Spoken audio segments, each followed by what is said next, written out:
Good morning, everyone, and welcome to this morning's session. And just a couple of things before we start. First of all, obviously, we have the disclaimer. I know you've seen it all before, but please, we do like to say this every time we start one of these sessions. This can be a very risky business. Please do not use money that you cannot afford to lose. And the other thing I'm going to make sure is, last week I seem to have spent an awful long time talking at it because for some reason you couldn't see my screen. So I'm just going to, let's have a look. There we are. Right. Can you see my screen? Yes, a beautiful, beautiful chart that we have up there at the moment. Okay, welcome.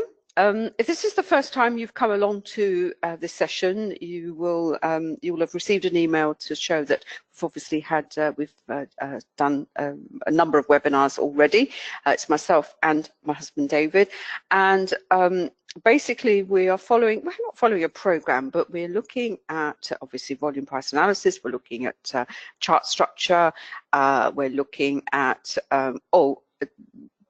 the price cycle, what David and I call C states of the market, all the things that you need to know to be able to identify what a chart is telling you in the time frame that you have under consideration for potentially taking a trade. So if this is the first time here, I'm not going to go over that. May I suggest you go over to either my YouTube channel or the Quantum Trading YouTube channel and just watch the first 5, 10, 15 minutes of those videos. You're more than welcome to watch them all, but it will just fill you in on these topics if it's the first time that you've come across, say, an expression such as C state. Now, before we start, let me just pass over to David, and we've got a number of things that we want to sort of build on that from these sessions, and I'll let him say hello first though.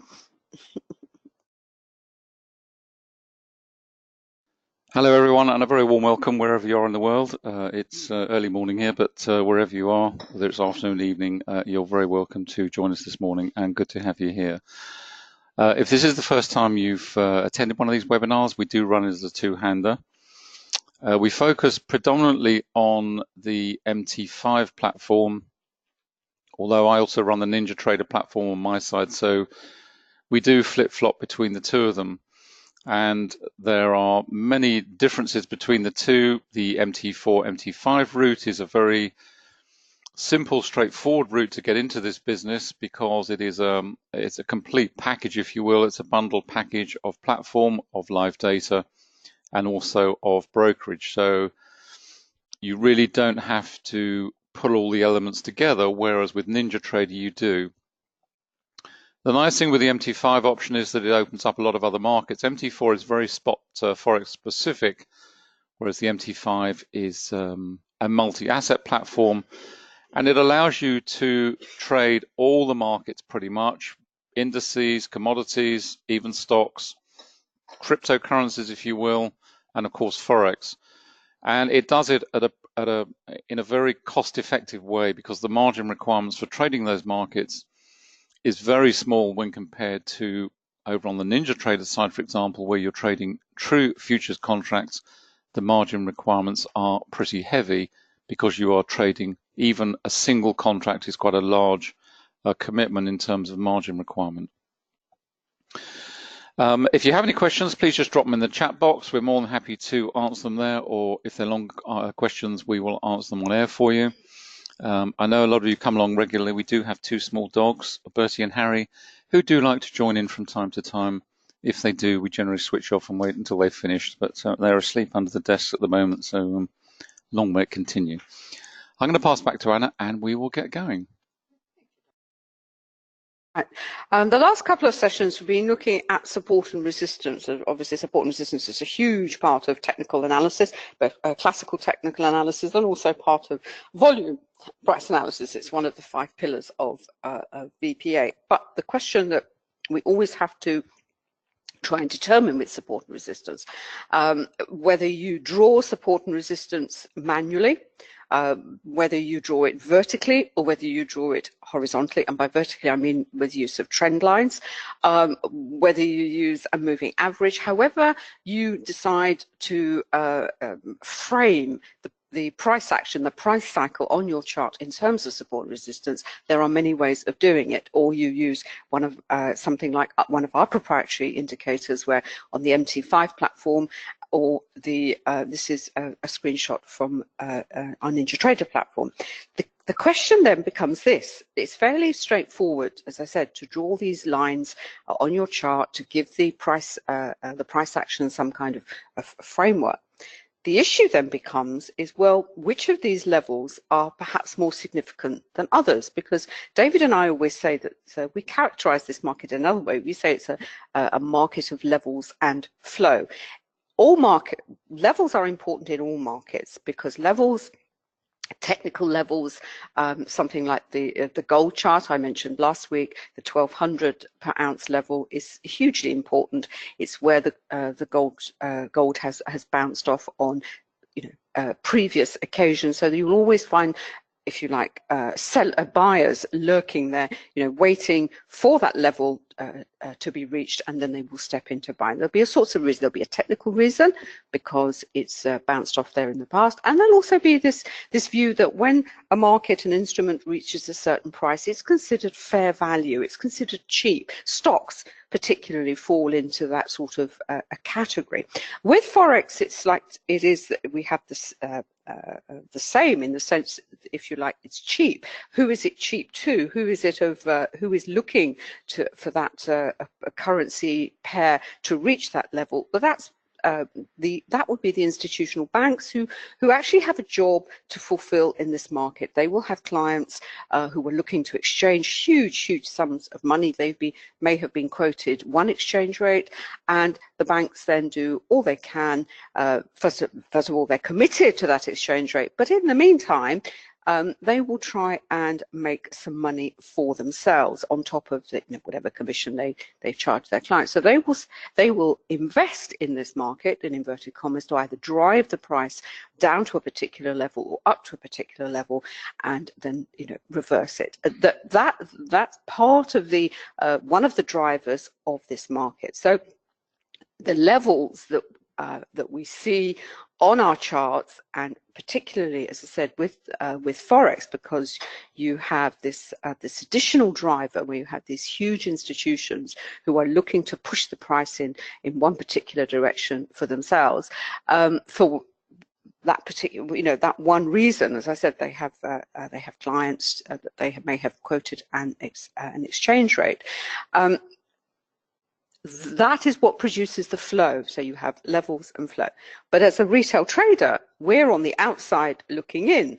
We then have to try and determine which of these levels are more significant than others. In other words, we have to understand what the hierarchy of these levels are. So, which are more important, perhaps which are of less significance. And this is where a lot of traders like to use something like a Fibonacci. There's lots of other tools out there. There may be, you approach it using Elliott wave, or you use pivots. We actually use our proprietary indicators, as I said, and David will explain a little bit more in detail how the NinjaTrader works. Those are the lines that you see on the chart. And we also have an indicator called a Camarilla. Camarilla levels they came out of floor pivots, and we've develop this specifically so we can put some kind of hierarchy, so we can try and deduce which of levels are likely to be more significant than others, where price is likely to stall, where it's perhaps going to break away from, or where it's likely to reverse. Now, today I'm not going to talk about the volume point of control. That I'm going to talk about that next week, because that's another indicator that we've developed where we actually have volume, price, and time. And of course, the indicators, we have to use them in conjunction with our very fundamental methodology of volume price analysis. So that's the chart. Now, that's looking at one chart in one time frame. What you then have to do is in order to give these levels that you may see on your chart perhaps extra weight, is we have to look at something called confluence. I'm sure you've heard this expression before, and that is, in multiple time frames, you have to use another time frame, a slower time frame from the one that you're looking to take the trade on, and see how does perhaps a level that you have spotted on your chart, how does that perhaps compare, relate, contrast with a level on a slower time frame. And in fact, that's how you have to use Fibonacci. Fibonacci, from from what I've read about it and from what I can understand, is you place your grids, but you do it in you start at the slow time frame and you go down to a faster and faster until you get to the one that you are looking to trade. And where you have a confluence, in other words, you have a certain level, a certain fib level, corresponding at a certain price, well, you know that perhaps that is going to be very strong in terms of support and resistance, so that if price is going to get there, it's perhaps going to struggle. And that's where volume price analysis comes in, because we know what volume does. It will validate what you're actually seeing on your chart. So that's what I'm going to stop there now, because I want to move over to David.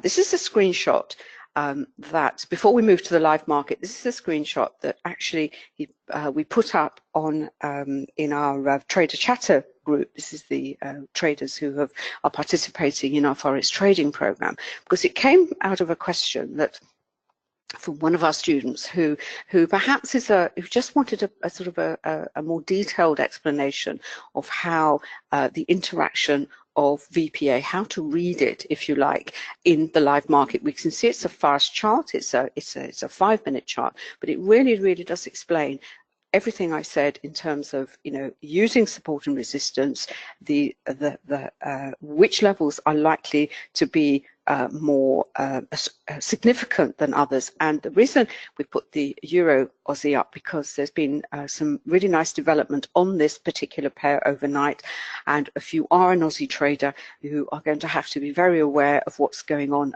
from a political aspect in Australia. I think Australia has ridden the financial crisis pretty well, actually, over the last 8 years or so. Obviously, China is its biggest customer, but things are not looking too happy down under at the moment. Certainly not if you're a rugby fan. But the less said about the better. That's about the better, I think. But I'll let David explain about that.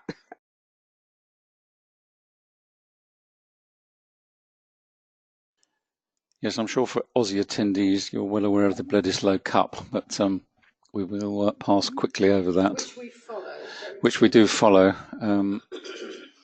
So you have our commiserations, and the England cricket team is not faring much better, certainly in the last few days, at any rate. Just to pick up on what Anna said, bear in mind, yes, this is a screenshot, yes, this is looking historic, but actually this was taken off the live market. Now, one of the nice things with NinjaTrader, one of the differences, one of the real pains with MT4, MT5 is the time horizon that you get with the platform, because it's actually quite difficult to identify things that happened in the market at a particular time, because they generally run 2 or 3 hours out of sync. And that's down to servers and the brokers that you're dealing with. The nice thing with NinjaTrader, you can see at the bottom here, hopefully you can see it okay, is that this is actually the actual time that things occurred. So down at the bottom, the period that you're looking at, this is a 5-minute chart, Euro Aussie, ran from roughly 7:30 UK time. In other words, halfway Europe's open, we've got half an hour to run to London, then we're into London 8 o'clock, and this really extends almost through to the US Open at 1 o'clock in the afternoon our time. So we've gone from sort of 7:30 our time to almost 1 o'clock in the afternoon our time on this chart. The reason we put this up was because, as Anna said, it was a question that was raised in the group, and it was really just to highlight the biggest issue for traders is it's not really when to get in, it's not really understanding how the markets work. The biggest issue of all is actually holding a position in the market once you've got one, and in particular where it's a profitable position. because once the market starts to reverse, which every market does in every single time frame, that is the point at which emotion kicks in. That is the point at which you're under the most severe pressure, because you have mentally banked the profit that you thought you had, which you're now starting to see ebb away. And at that point, the emotion is the most strong, and the emotion is to close out and take what you have off the table and run for the hills. It's perfectly natural, perfectly normal. That is the biggest thing we have to combat all the time, because rest assured, generally what happens is the market pauses, the market reverses, and then it continues in the original direction. And the reason for that is explained in the program. We've covered it several times already in earlier videos.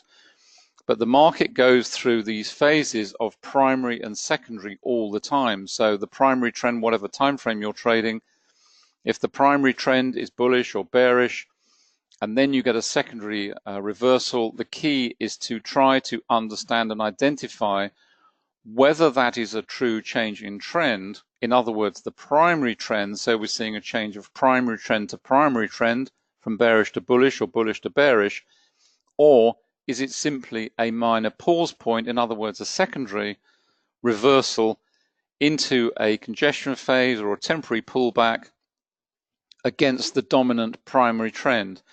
Now, when we talk about primary trends, you can have a primary trend in a 1 minute and you can have a primary trend in a 1 month. All price action is self-similar. It doesn't matter. It's exactly the same whether you're looking at a 1 minute chart or a 1 month chart. So this could be any time frame, makes no difference, just happen to be on a 5 minute time horizon. And it really does bring together a lot of elements of volume price analysis, and perhaps the most important element of VPA, which is helping you to understand what is going on in these reversals. And it also highlights the other aspects of volume price analysis, which is the whole business of support and resistance, which we've covered in a lot of detail, again, in the early videos.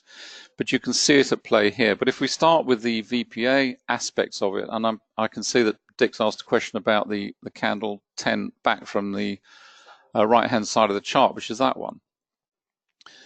If we start with the initial move higher, and it was really a question, as I say, to address this issue of the two issues, actually. First of all, I'm in a position and I've been frightened, or I'm in the process of being frightened into closing my position. You know, what is your analysis at that point? And secondly, for those who've been trading Euro Aussie, and we have for the last few days, it's been rising very strongly and continued to do so. The second issue is, do you have the confidence to take a position in the market which has already moved strongly in one direction or the other? And that is another issue. And I'm always reminded of Jesse Livermore. You know, no market is too high to buy and too low to sell, which just hits the nail on the head. It's absolutely true.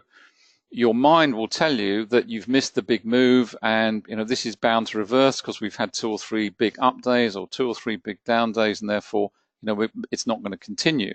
Well, that's your brain telling you. It's not an analysis of the market. It's the last 10 years of equities, is it? Yes, exactly. As Anna turned around to me and said, the last 10 years of equities. You know, it's everyone's saying, well, it can't carry on. Well, you know, who says? Anyway, that's beside the point. Just to walk you through this chart, we had the congestion, and bear in mind this is only one chart. You would be looking at this in multiple time frames. You would have had this on 15, you would have had it on 30, and it would have been telling you all sorts of different things, and really one confirming the other. But on the fast time frame, obviously what you're seeing is the initial reaction, which may or may not then be confirmed in the slower time frames that you're considering. Here the market was, you know, it had a rally there to the left-hand side. It was moving gently higher. Then we move into a congestion phase, quite an extended congestion phase of a couple of hours or so. The support and resistance levels are coming into play. The pivots are telling you that we're moving into congestion. The trend monitors transition. We've gone from what was bright blue, we've gone into these very much darker transitional colors. We're flip-flopping around in here, and we're wondering what's going to happen next. The market then rallies again. we break through what was the ceiling of resistance at the upper level, around about 157.64, 63 region, and we carry on up. And if you note the volume on that little rally, so you've got 3 or 4 up candles there, but look at the volume. The volume is not strong. It's okay. It's in agreement. But note how it's starting to fall away, which is giving you a signal that perhaps this isn't going to go too far. It's not telling you that it's topping out right now, but it's certainly giving you a signal that perhaps this isn't terribly strong, this move at the moment. We then move across to the next 3 or 4 candles, and then we get the signals that start to come in. First of all, where Anna's cursor is right now, that's the first signal. What are you seeing? You've seen quite a big pickup in volume below, so you've got almost 3 times the volume you had of the previous green candle, that little last one there.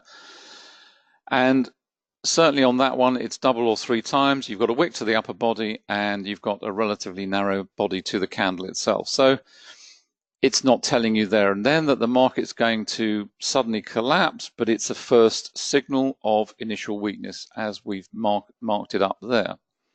So that will be your first warning signal. You would be paying attention, you'll be seeing that and thinking, okay, I'm seeing high volume, the price hasn't gone. In other words, we have an anomaly in terms of price and volume, because if that were not an anomaly, what we would have expected to see is that candle should have closed at the high of that session, or indeed higher still, because given the amount of volume, you would expect that candle to be wide and up, and it isn't. It's relatively narrow, and you've got a deep wick to the upper body, so it's only gone halfway. We then continue. The next candle is a down candle. We then get a little doji. Okay, we've got indecision. We're moving into possible congestion phase. Then we get the next candle, which really does confirm the weakness that we saw 3 candles earlier. Big wick to the upper body, lots of volume under it. And it's just giving you yet another signal that we are seeing some short-term weakness here. And we've also got a pivot signal on the top of it. So it's just sitting astride there. And that would have come in after the next candles are completed, just confirming that we've got higher highs on either side and higher lows on either side. The market then starts to sell off, which shouldn't be any great surprise having seen that particular pattern of price action. Now at that point you're looking at it and you're wondering, well, what am I looking at here? Am I seeing a major reversal in my longer term trend, albeit this is a 5-minute chart? Or am I seeing a secondary reversal develop against the primary bullish trend? And as that pattern of price action builds, first of all, these candles are not wide. They're relatively narrow in spread. So whatever's selling, the selling pressure there doesn't look particularly heavy, because if it were heavy, they'd be wide and the market would be moving fast. It's not. They're relatively narrow, and the market is just sort of stumbling lower. It's not collapsing, it's not moving into a price waterfall.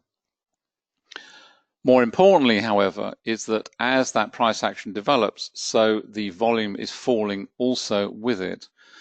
And what that means is that where you have a falling market and falling volume, they are not conducive to a market that is going to collapse. In other words, what that is telling you, because markets require effort to rise, which we're all familiar with because we're all familiar with the gravity, that it takes effort for something to get off the ground, which we all understand intuitively. But for a market to fall also takes effort. It takes volume in exactly the same way. And if that volume isn't there, that market ain't going to fall very far. And that's one of the most powerful applications of VPA, because what it's telling you loud and clear is that this is a secondary. This is not a primary reversal. We're not going from primary to primary. We are simply looking at a primary bullish trend higher that is now moving into a secondary phase of price action. Why? Because we've got a falling market and declining volume. And that is a clear signal. Yes, this market's going to fall, but it's not going to fall very far. We then move to consider support and resistance. We've got a platform there. This is NinjaTrader, but it works. This is price-based action, looking at support and resistance through the prism of how often a region has been tested from above or below in terms of whether it's blue or red. And of course, once those levels have been breached, they then act in the opposite way in terms of potential support or potential resistance. It sits on that platform. Notice also that the trend monitor has now transitioned. We've gone from the bullish phase, we've gone into the darker colors, and indeed midway through that it starts to transition into a darker red. And at that point you might be thinking, or bright red rather, sorry, apologies, you might be thinking, hang on a minute, I think this is going to reverse completely. Now bear in mind, this is a 5 minute. On the 15 minute, I'm pretty sure from memory it hadn't even started to register the fact that we moved into a congestion, or perhaps it had changed on the last couple of candles. I can't remember from memory, forgive me. But that is one of the reasons that we use multiple time frames for all the aspects of volume price analysis, but also from the indicator perspective as well. We then transition back into the darker colors on the trend monitor as we start to pick up a little bit. We then come to this candle with the deep wick. Now at that point, you'll be looking at that, you'll be looking at the volume under it. The volume is not particularly high. Yes, there's a little bit of weakness there, and certainly once you look at the framework of the previous candles, you might be thinking, well, actually, this doesn't look terribly strong. So you would certainly have some question marks at that point as to whether this was indeed going to congest further or whether this was going to roll over completely. The next candle then really is a strong signal of strength, because you've got a nice, very strong widespread up candle, minor wicks to top and bottom, and some excellent volume, in fact the highest volume of the session. So clearly this market is not one that is ready to roll over yet. We've got a lot of buying coming in there. The insiders, the market makers, the big operators have moved in there and picked up the pace, and they're just going to force the market higher. So that's a strong signal that what we've witnessed previously, and bear in mind you've sat through, this is a 5 minute chart, so we're talking about an hour or so of price action now. You know, that's a fairly reasonable amount of time to be wondering whether a market's going to carry on or not. But in doing that analysis, it gives you the confidence to hold that position and not close out when it's not required. The market then carries on, and we see the next three candles. We then see a repeat. What have we got? Once again, we've got a falling market with the three red down candles.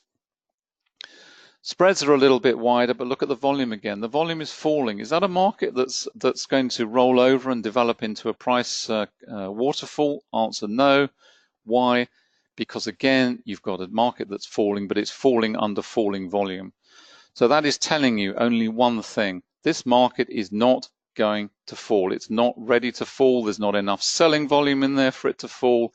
It's just another temporary pause and reversal point, this time within the congestion phase.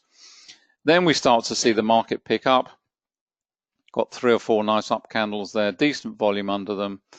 We've got a platform of support below, and of course what you'd then be looking at, certainly across the multiple time frames, is you'd be looking at the area of resistance that might be building on the slower time frames, certainly around that level that the market was trading at then, which was 57.80 odd. You know, if there was strong resistance there, that might cause you some alarms to consider. And if that was taken out, then that gives you a big comfort boost, because you've then breached a very strong area that will give you protection in the event of a minor reversal as you move on and up to the next level. Now, all of that was done in real time.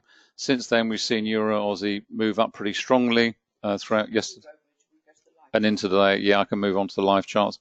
And as you can see, finally, just to round off on that, you saw the trend monitor there transition through to bright blue ultimately, and back to the bearish trend again. Let's just flick that up. This is the Euro. Yeah, I'll carry on. I'll just change this. I just wanted to highlight this. I'll flick it over onto the Euro Aussie in a moment. This is, if you like, another example of the whole issue of levels and price action and price phases, and what we're looking for in terms of our individual approach and tactical approach to trading the markets. The chart up there, yeah, that's fine. And this is at a really interesting phase. This is Euro Yen. This is on 15. There's been some quite strong Euro buying, and we've had a lot of Aussie selling this morning as well. But if you're looking at this as a breakaway trader, congestion phases are the most important area of the market to consider, because from congestion comes trends. And this is a classic example, say 15-minute euro yen. We've moved up into this phase. We have this very strong ceiling of resistance overhead, very strong platform of support below. And really, the only question is not if this market will break out, when it will break out. And to answer that question, it's just a question of being patient and waiting for that to happen. If it breaks to the upside, fantastic. If it breaks to the downside, fantastic. That's all it is. It's just a question of patience. But it's just a really nice example of if you want to trade reversals, or you're trading the market as a breakaway trader, just trading that particular market at 15-minute. Let's just change over here.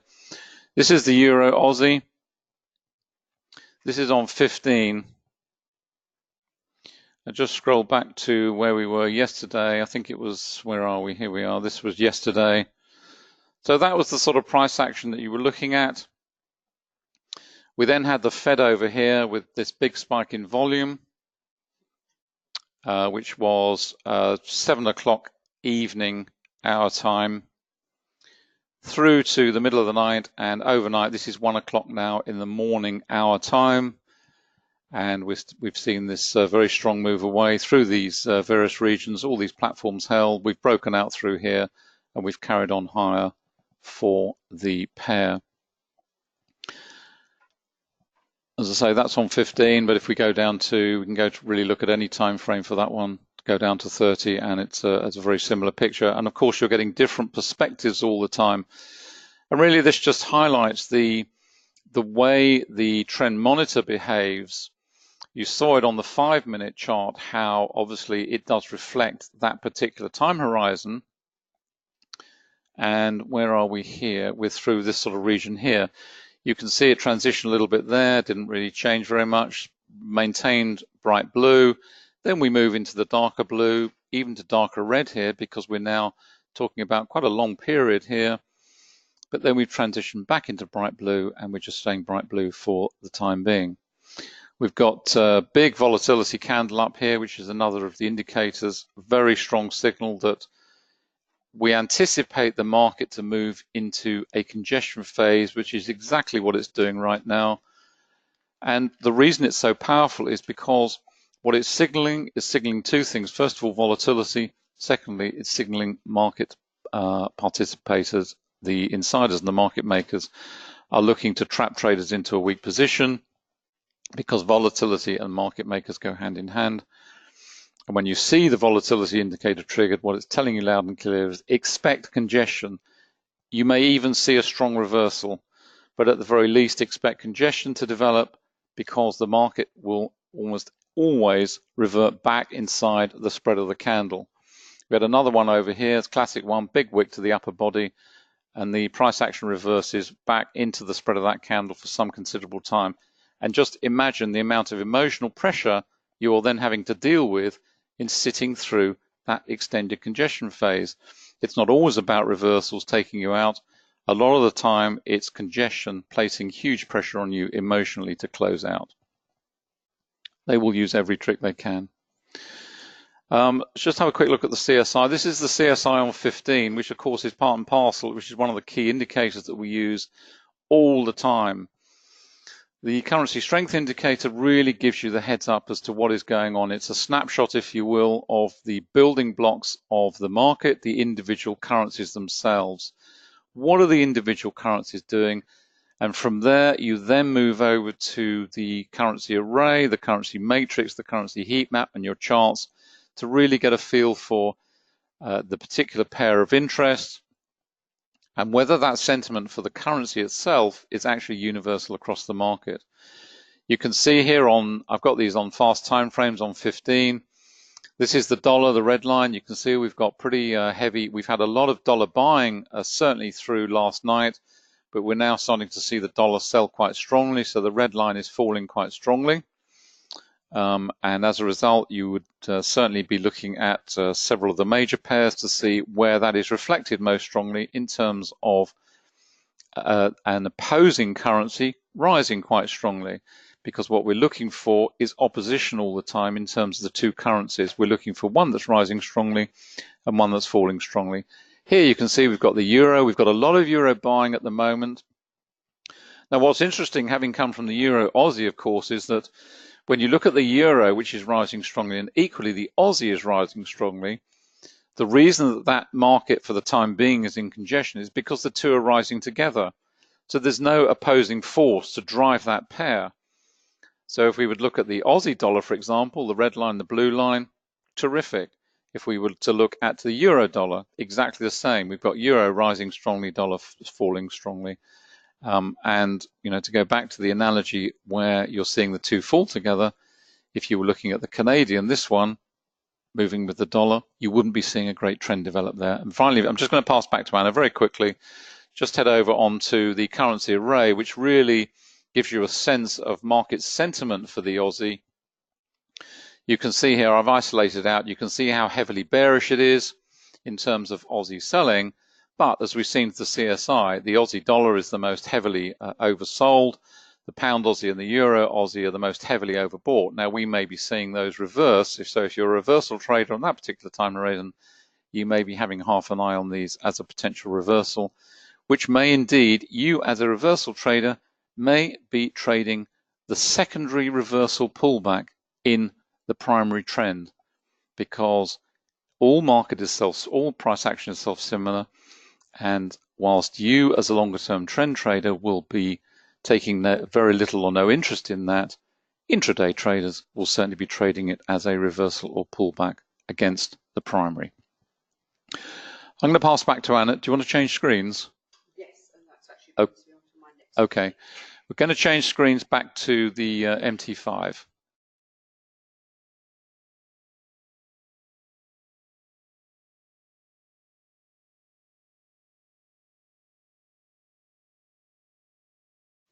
Really, at that point, that brings me to the next point that I wanted to make, and that is your approach to, let's say, to day trading this market.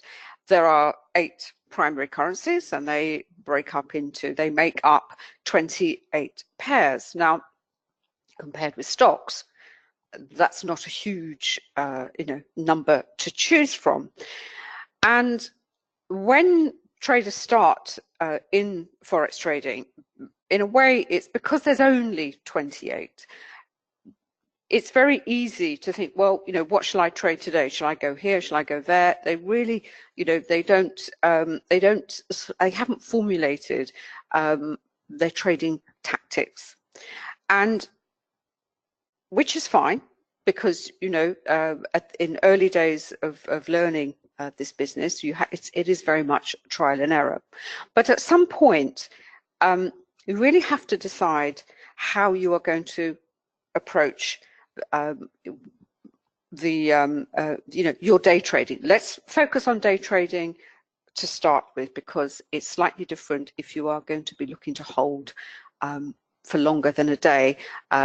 Maybe you want to trade the slower time frames. And you have to remember, when we say longer term holding in forex, it's all relative. It's nothing like stocks. When we'd be talking maybe a few days, maybe a week or so, but we're not talking years here. You're not investing in this market. You're looking at price moves. But there's pros and cons for sitting in a trade in a currency pair for longer than a few days, a few weeks, even a few months. But just setting that aside, let's focus on, you're a day trader, you want to come to this market. What are you going to trade today?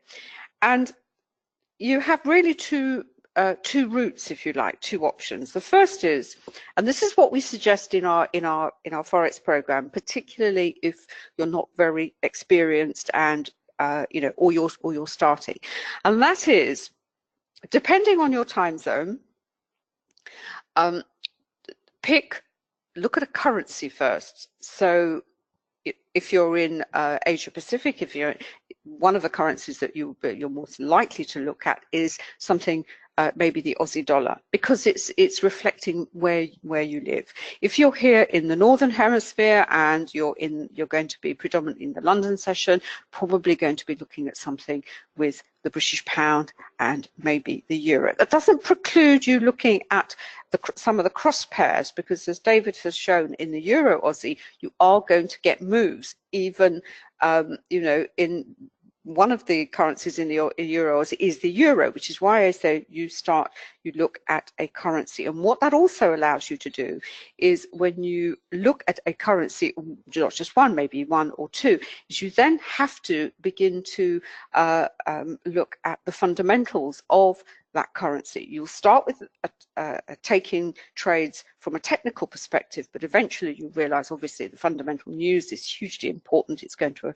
affect the price action, you know, short term and medium term.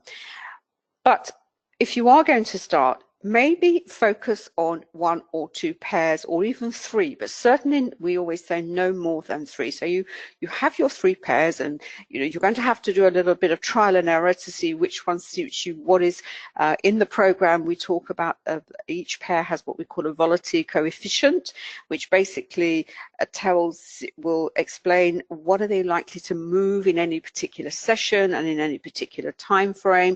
So they're all factors that are going to influence your choice of pair. So it's going to be time zone, when you're going to be at your screen, which of the pairs are going to be more volatile or not. Do you want to trade a more volatile pair? Because a very volatile pair, you may have to go to a slightly slower time frame. There's all sorts of factors, but let's assume you said, yeah, I'm not very experienced, and I just want to start with three. So, and here we are in the London session. So which three are we going to look at? Well, cable is probably an obvious one. Are you going to put a cross pair in, and maybe you're going to use trade euro dollar, or even Aussie dollar, because although the Aussie is obviously you know, comes to prominence for us in the overnight session, it is still quite heavily traded throughout the 24-hour session. So that should be your approach. And this is, so what you have to do then, you've got your three pairs, you will have your chart set up, hopefully you will have something like the CSI, and you kind of have to ignore pretty much other currencies. The only thing you have to consider is that if you are, say, in cable, you will have to see what the British pound is doing, if you like, what we call in its complex. So yes, what is it doing in cable, which is maybe what you're looking to trade, but is the pound generally being bought or sold across the market? You know, what is Brexit doing to the pound at the moment?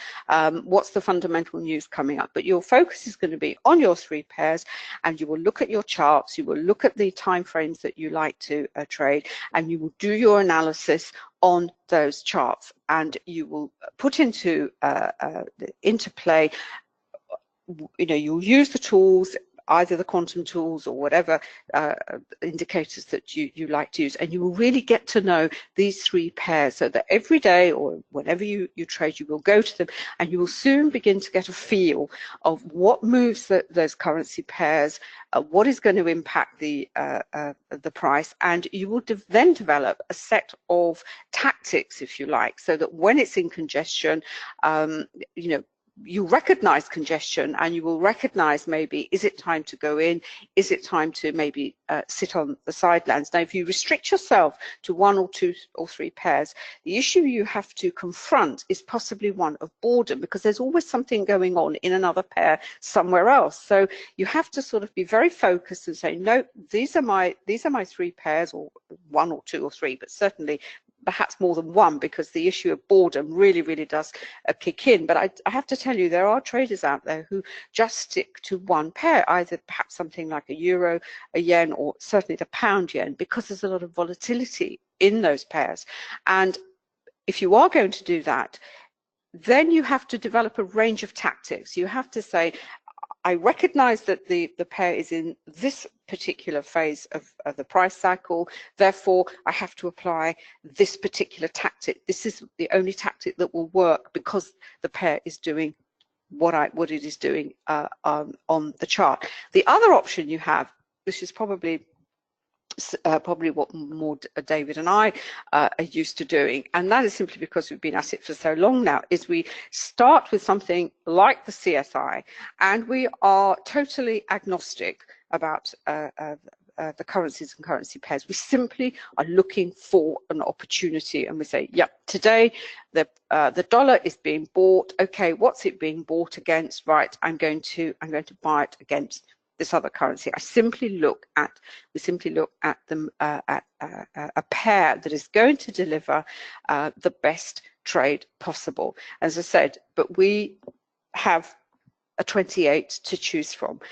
And as I said, you may move to that later on as you become more experienced, or you simply restrict yourself and say, no, because I'm only starting, I'm going to focus on this, this select number of pairs. And in doing so, you then don't have to worry so much about all the fundamental news. You simply focus on the news that is appropriate to the currency and currency pairs that you are looking to take a trade. So for example, obviously yesterday we had the FOMC minutes, and what's interesting about the FOMC minutes is with the US dollar, it's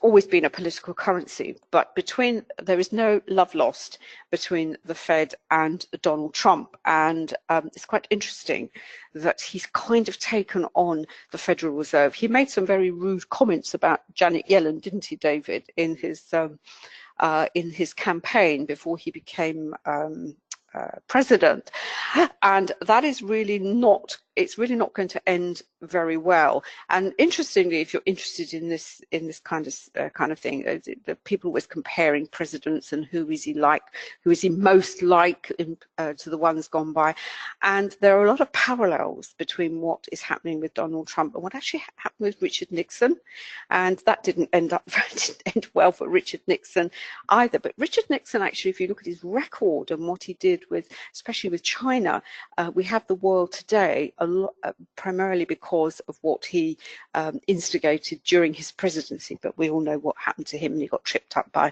Watergate and etc. etc. So that's quite interesting. But what's interesting about the FOMC is they actually make a point of saying that they're very concerned about the escalation of trade disputes.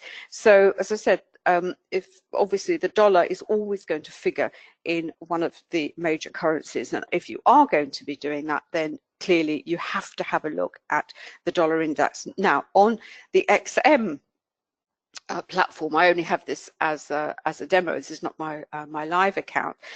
They actually offer a version of the Dixie, which is brilliant. We also have developed a Dixie indicator for NT4 and NT5, the platforms that don't offer this as an instrument in itself. And you can see here what happened. This is the overnight where the dollar buying actually came in. But just want to go back to the CSI and the two time frames. David was looking at you had the 15-minute up, didn't you, darling, with the 15-minute chart? Yeah, we had some dollar selling on the 15, and the importance of looking at multiple time frames, and that is we have some dollars. The dollar selling is obviously on the 30, and you've got the euro, which looks to be rising. So if that was your euro, you say, okay, what's happening to my currency and my currency pair? Well, it's quite clearly there's dollar selling, euro buying, and here we have it on the 15 as well. And also the Aussie, as we said, the Aussie got sort of beaten up overnight, and like everything else, it is having a bounce back. So let's go and have a look at the Aussie dollar, and I've actually got it on a Renko, my workspace here. Have you got it here as well?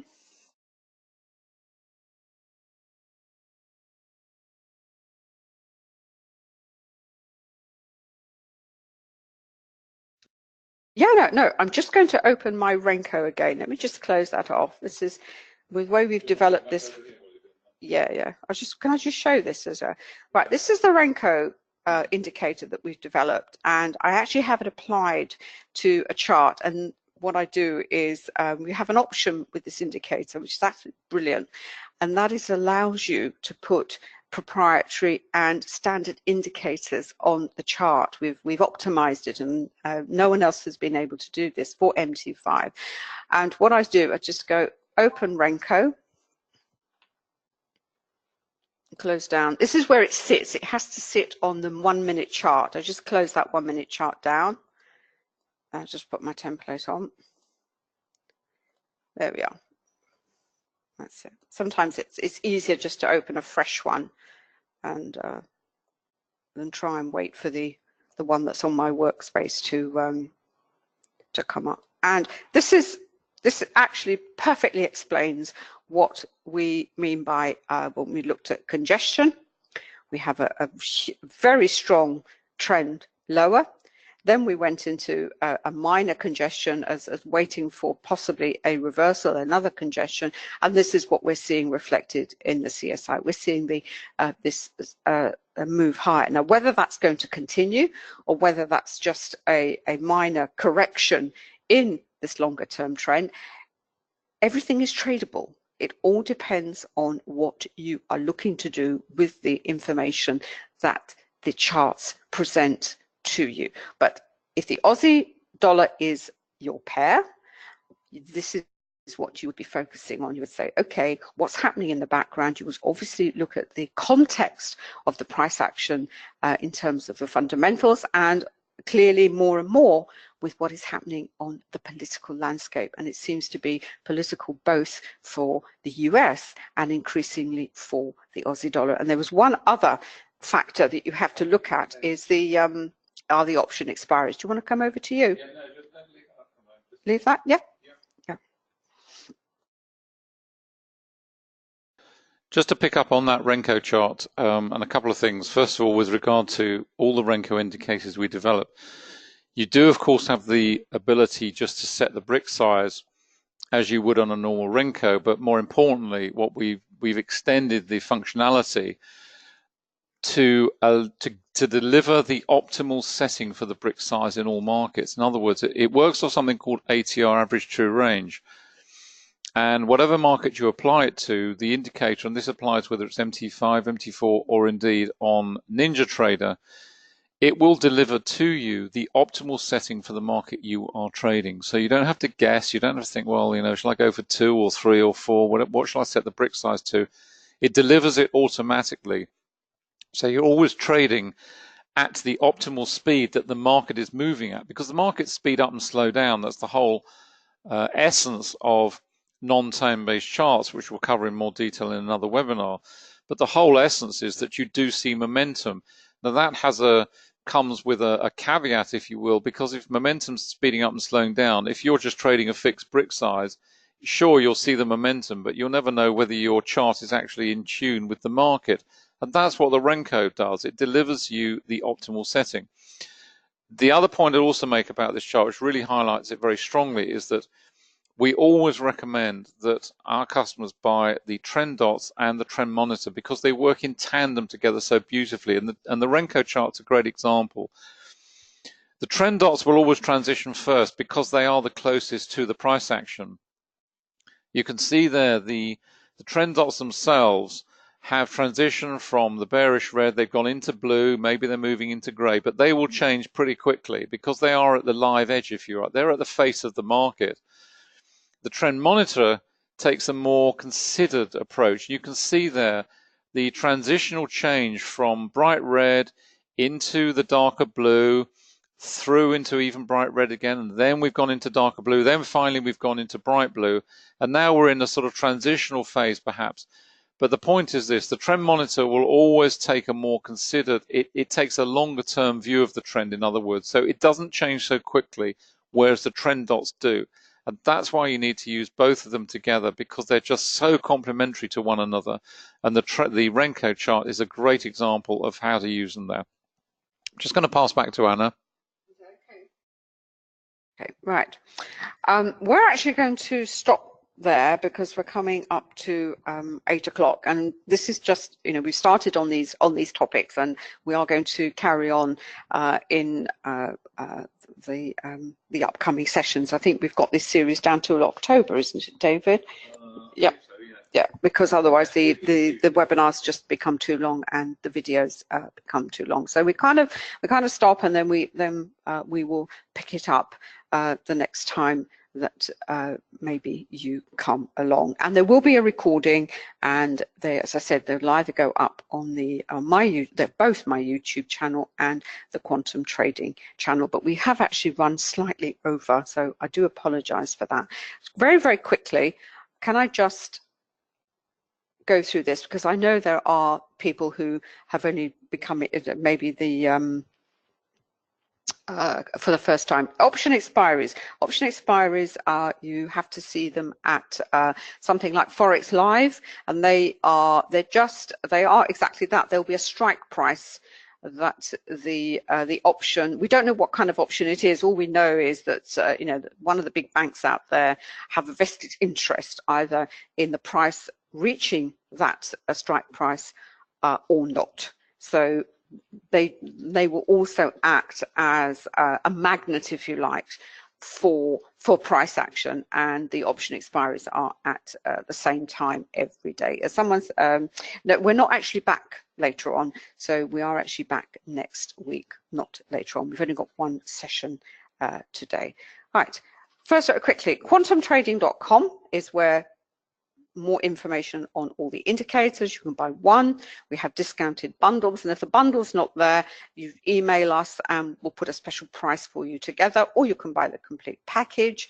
It's a lifetime license, or upgrades are free, and there's a 7-day money-back guarantee. You get 24/7 support, 365 days of the year, and you can transfer from one platform to another. If you invest in the full package, whenever we develop a new indicator, they are added to your package for free. Don't actually pay us anymore. So it's 894 for MT4, MT5, or 1197 for Ninja. Ninja, we've got slightly more indicators and they're slightly different.